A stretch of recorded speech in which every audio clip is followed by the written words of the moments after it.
বুড়িমা ঘরে আছো? আমি রাখাল এসেছি। একবার বাইরে এসে একটু আমার কথা শোনো।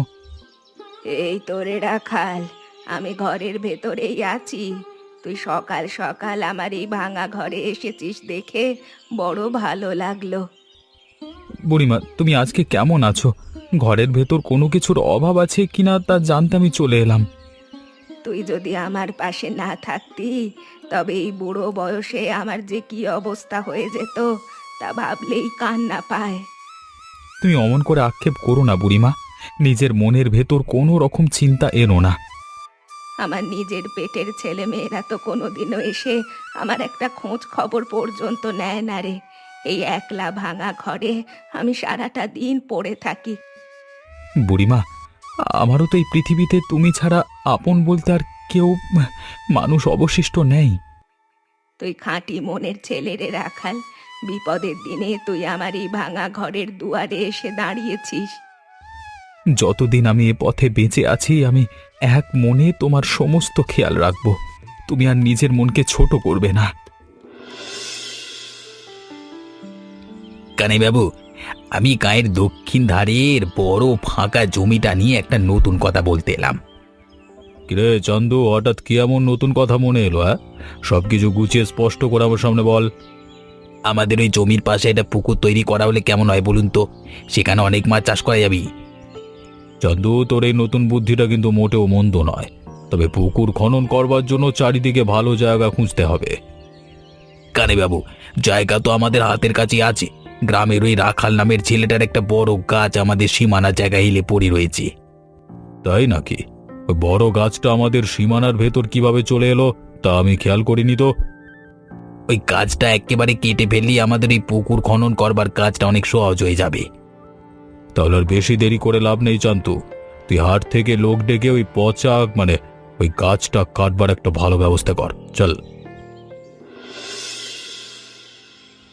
গোপাল, তুই এই ভর দুপুরে পথ ধরে একা একা কোনো কাজের ধান্দায় হন্তদন্ত হয়ে যাচ্ছিস রে? মা, আমি একটু হাটের দিকে যাচ্ছি। ঘরের জন্য কিছু দরকারি সওদা কিনতে হবে, আমার তাড়া আছে। গোপাল, আমি তো তোদের কাছে কোনো বড় রকম খাওয়া পড়া কিছু বাড়তি জিনিস একটা দিনও চাই না রে।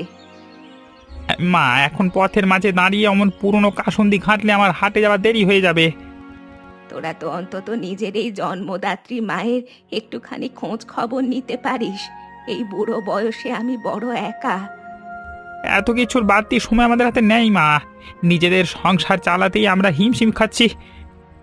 নিজের মায়ের মুখটা দেখার জন্য একটুও সময় তোদের এই সংসারে বের করতে পারিস না? নিজেদের এই অভাবের সংসার নিয়েই তো বাঁচি না, তার উপর তোমাকে আর আলাদা করে দেখবো কখন? আমার মনটা কেঁদে ওঠে রে গোপাল। তুই আমার পেটের সন্তান হয়েও আজ এমন কড়া কথা বললি। তুমি মন খারাপ করো না মা। তাও মাঝে মধ্যে আমি সময় করে তোমার ভাঙা ঘরে গিয়ে দেখে আসবো, কোনো সমস্যা নেই। কানাইবাবু, আপনারা কুঠার হাতে এতগুলো লোক নিয়ে আমার এই পুরনো গাছের সামনে কেন? রাখাল, এই গাছটা আমাদের সীমানার জায়গায় হেলে আছে। আমরা এখানে একটা পুকুর খনন করবার জন্য গাছটা কেটে ফেলবো। কানাইবাবু, আমি হাত জোর করে বলছি, আমার এই গাছ কোনোভাবেই কাটা যাবে না। আপনারা এখান থেকে ফিরে যান।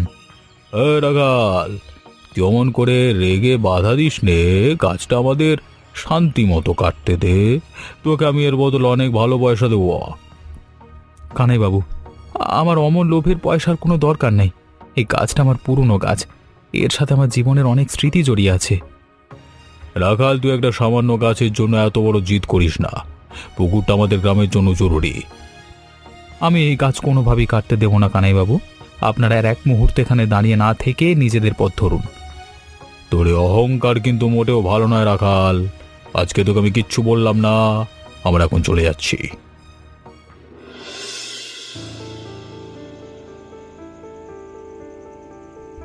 দিদি, ঘরে আছো নাকি? একবার বাইরে এসে আমার কথাটা শোনো। দরকারে তোমার এই ভাঙা দুয়ারে এলাম।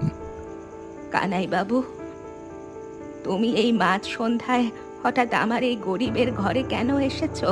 কোনো সমস্যা হয়েছে নাকি? দিদি, ওই রাখাল ছেলেটা তো তোমার অনুগত। ও তোমার সমস্ত কথা শোনে, তুমি ওরে বুঝিয়ে বলো। কানাই বাবু, রাখালকে আমি কোন বিষয়ে বোঝাবো তা তো আগে আমার সামনে একটু স্পষ্ট করে গুছিয়ে বলো। দিদি, রাখালকে বলো যেন বড় গাছটা আমাদের কেটে ফেলতে দেয়। গাছটা কাটলে তোমায় আর রাখালকে আমি অনেক ভালো টাকা দেবো। কানাই বাবু, ও তো টাকার লোভ দেখিয়ে কোনো লাভ নেই। রাখাল ওই গাছটাকে নিজের প্রাণের চেয়েও ভালোবাসে। দিদি, এই পুকুরটা আমাদের জন্য দরকারি। গাছটা কাটতে দিলে তোমাদের দুজনেরই অনেক বড় লাভ হবে। কানাই বাবু, আমি নিজে থেকে তোমায় বারণ করে দিচ্ছি, আমরা এই গাছ কোনো টাকার মায়ায় পড়ে বিক্রি করব না। দিদি, তুমিও যখন রাখালের মতো অমন কড়া সুরে বারণ করে দিলে, তখন আমি আর কোনো নতুন কথা বলবো না। কানে বাবু, এই বুড়ি আর রাখাল দুজনে মিলেই তো আমাদের পুকুর খনন করবার কাজে বাধা দিয়েছে। আরে চান্দু, দুজনে এক সুরে গাছ কাটতে বারণ করে দিল। এখন এই অবস্থায় আমরা কি করতে পারি বলতো? বাবু, আপনি চিন্তা করবেন না, আপনি অনুমতি দিলে আমি মাঝরাতে লোক নিয়ে গিয়ে অন্যায়ভাবে গাছটা কেটে ফেলে দিয়ে চলে আসবো। না চান্দু, তুই অমন নোংরা অন্যায়ের কথা নিজের মুখেও আনবি না। জোর করে কারোর জিনিস কেটে ফেলা তো ঠিক নয়। কানে বাবু, ওই গাছটা না কাটলে তো আমাদের এত বড় পুকুর খননের কাজ খননের কাজটা একেবারে মাঝপথে বন্ধ হয়ে যাবে। চান্দু, তুই পুকুর খনন করবার জন্য গ্রামের অন্য কোনো খালি জায়গায় নতুন করে ভালো জমি খোঁজবার ব্যবস্থা কর। কানে বাবু, ওরা কিন্তু আমাদের সীমানার উপরে অধিকার খাটাচ্ছে। আপনি এভাবে ওদের ছেড়ে দিলে গ্রামে আপনার সম্মান থাকবে না। চান্দু, ছড়া মতো কথা বলিস না তুই। ওদের গাছ কাটা উচিত নয়। ওই গাছের বিষয়ে আমি আর কোনো নতুন কথা বা নতুন ঝামেলা শুনতে চাই না, ঠিক আছে?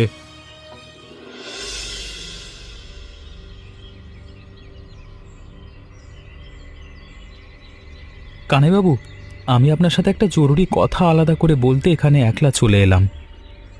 রাখাল, তুই হঠাৎ এই বিকেলের সময় আমার ঘরে কেন এসছিস? নতুন কোনো সমস্যা নাকি? কানাইবাবু, আমি আপনার কাছে খুব করে অনুরোধ করতে এসেছি যেন আমাদের এই বড় গাছটা আপনারা না কাটেন। রাখাল, তুই অমন করে ভয় পাচ্ছিস কেন? আমি তো তোদের সেই গাছ কাটার সিদ্ধান্ত একেবারে বদলে ফেলেছি। কানাইবাবু, ওই গাছটা আমার স্বর্গীয় বাবার শেষ স্মৃতি। ওটার সাথে আমাদের জীবনের অনেক বড় আবেগ জড়িয়ে আছে। তোর মনের এই কষ্টটা আমি ভালো করে বুঝতে পারছি রে রাখাল, তুই আর চিন্তা করিস না। কানাইবাবু, আপনার এই ভালো মনের কথা আমি নিজের জীবনের শেষ দিন পর্যন্ত ভালো করে মনে রাখব। রাখাল, তুই ভালো এবং খুবই পরিশ্রমী একজন মানুষ। তোকে আমি নিজের খুশি থেকে কিছু পয়সা দিচ্ছি, তুই এটা রেখে দে। কানাইবাবু, আমার অমন পয়সা নেওয়ার কোনো দরকার নেই। আপনার একটু দয়াটুকু আমার কাছে অনেক পাওয়া। রাখাল, তুই আমার নিজের ছেলের মতো বাপ। আমার দেওয়া উপহার তোকে নিতেই হবে। তোর যে কোনো খারাপ সময়ে পয়সা কাজে লাগবে, বুঝলি? রাখাল রে, চারিদিকে জল কেমন ঘরের ভেতরে মাটির মেঝে পর্যন্ত চলে এসেছে রে। এই বন্যায় আমি এখন কোথায় যাব বলতো? বুড়িমা, তুমি নিজের ঘরের ভেতরে অমন করে একলা দাঁড়িয়ে কেঁদো না। আমি এই ভেলাটা নিয়ে তোমার জন্যই এসেছি। রাখাল, আমার এই ঘরের সমস্ত জিনিসপত্র তো বন্যার জলের তোড়ে একেবারে ভেসে নষ্ট হয়ে গেল রে। তুমি ওসব ভাঙা জিনিসের মায়া একেবারে ছাড়ো বুড়িমা। তুমি নিজের হাতটা বাড়িয়ে আমার এই ভেলায় উঠে এসো। রাখাল, এই দুর্যোগের দিনে তুই ছাড়া আমার এই পথে আর কেউ আপন মানুষ পাশে নেই রে। বুড়িমা, তুমি নিজের মনে আর ভয় এনো না। আমি তোমার জন্য নিরাপদ একটা নতুন ব্যবস্থা করে দেব। রাখাল, এই চারিদিকের জল একেবারে কমার আগে আমরা দুজনে এই পথের কোন জায়গায় গিয়ে আশ্রয় নেব রে? বুড়িমা, তুমি আর আমি এখন থেকে এক জায়গাতেই একসাথে থাকবো। চলো, আমরা এই ভেলাটা নিয়ে রওনা দিই।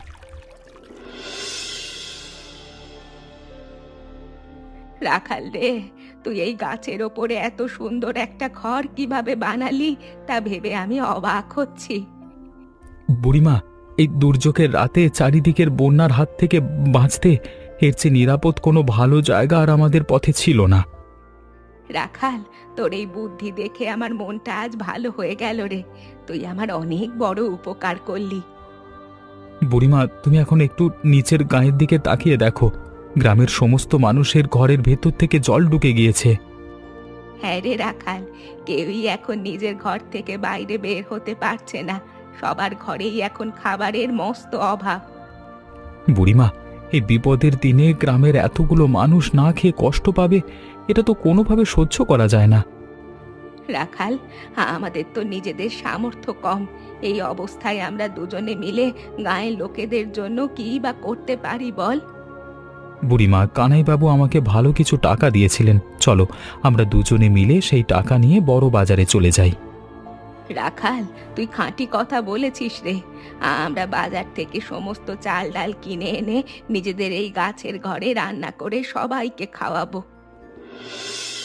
গোপাল, তুই এই দুর্যোগের দিনে বাজারের পথে একলা একা কি করছিস রে? তোর ঘরের সংসারের এখন কি অবস্থা?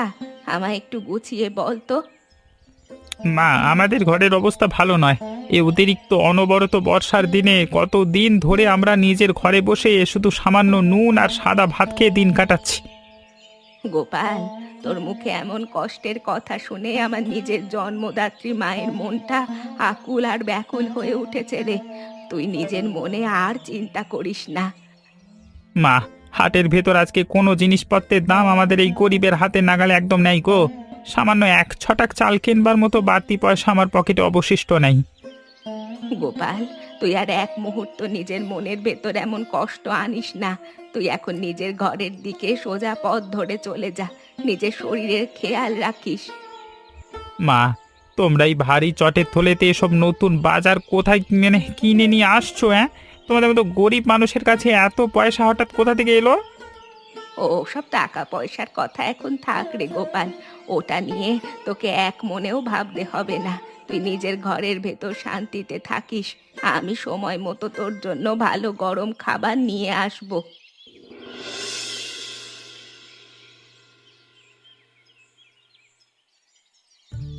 দাদা, তুমি আর এক মুহূর্ত দেরি না করে নিজের ঘরের বাইরে এসো।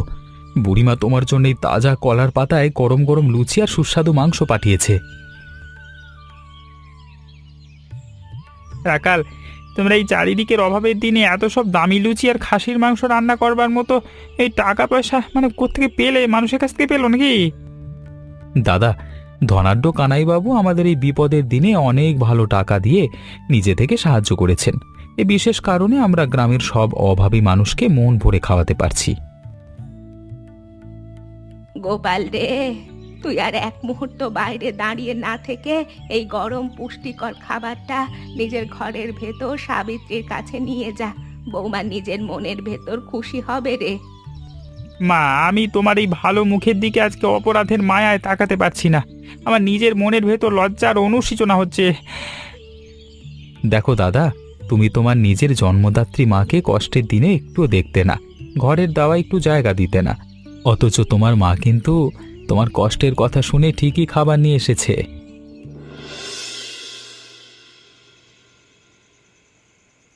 গোপাল, আমাদের নিজের মনের ভেতর আজ অপরাধ বোধ আর লজ্জা কাজ করছে। আমরা নিজেদের এই সংসারে এত বড় ভুল নিজের জন্মদাত্রী মায়ের সাথে কিভাবে করলাম বলো তো? সাবিত্রী, তুমি একদম খাঁটি আর ঠিক কথাই বলেছ। আমার নিজের জন্মদাত্রী মা পথের ওই গাছের উপরে ছোট ঘরে কষ্ট করে এই দুর্যোগের দিন কাটাচ্ছেন। গোপাল, আমরা নিজেদের এই অভাবের দোহাই দিয়ে ওনাকে একদিনের জন্য নিজের ঘরের ভেতর একটুখানি আশ্রয়ের জায়গা দিতে পারলাম না। আমরা পাপী। সাবিত্রী, আমি নিজের মনের ভেতর এক খাঁটি সিদ্ধান্ত একেবারে নিয়ে ফেলেছি। এবার থেকে মাকে আমরা নিজেদের ঘরের ভেতরে অনেক আদরে অনেক যত্নে সবসময় আগলে রাখবো। গোপাল, তোমরা এই চারিদিকের অভাবের সময় ঘরের ভেতর বসে এত সুন্দর সুস্বাদু দামি লুচি আর খাসির মাংস কোত্থেকে পেলে? আমাকে একটু স্পষ্ট করে বলো তো। কি যে বলেন না কানাইবাবু, আপনি নিজে তো নিজের ভালো মন থেকে গ্রামের সমস্ত অভাবী মানুষকে দুর্যোগের দিনে এত বড় নতুন সাহায্যের জন্য হাত বাড়িয়ে দিয়েছেন। গোপাল, আমি তো তোদের এই গায়ের কাউকে কোনো নতুন খাবার বা টাকা পয়সা নিজের থেকে আলাদা করে দিইনি। তুই কেমন আজব কথা বলছিস? কানাইবাবু, আমার মা আর এই রাখাল ছেলেটা মিলে আপনার দেওয়া সমস্ত টাকা দিয়ে চারিদিকের গ্রামের সব অভাবী ঘরের পেটে ভরে গরম লুচি আর মাংস বিতরণ করছে।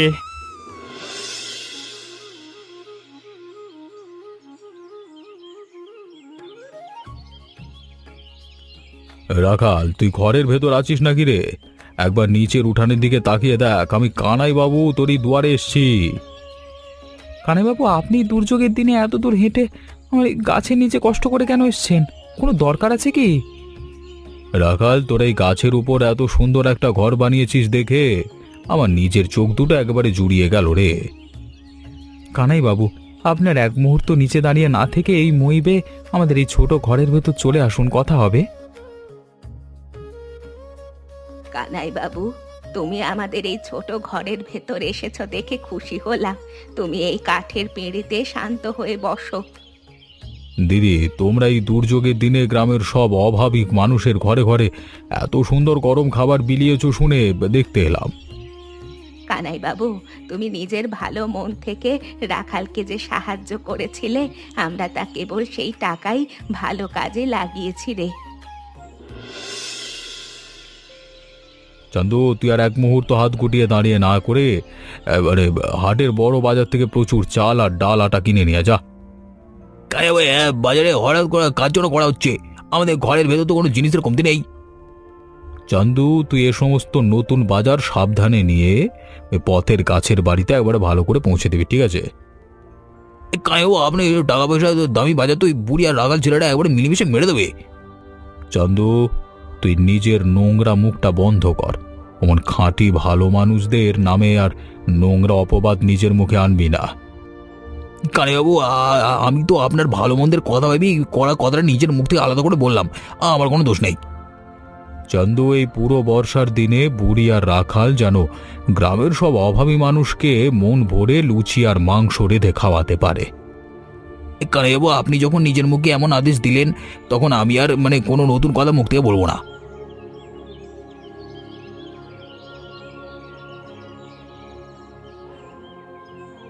দিদি, আমি চান্দুকে নিয়ে তোমাদের এই ছোট ঘরের ভেতর আরো অনেক নতুন বাজার আর দরকারি জিনিসপত্র পাঠিয়ে দিয়েছি, কোনো কমতি হবে না।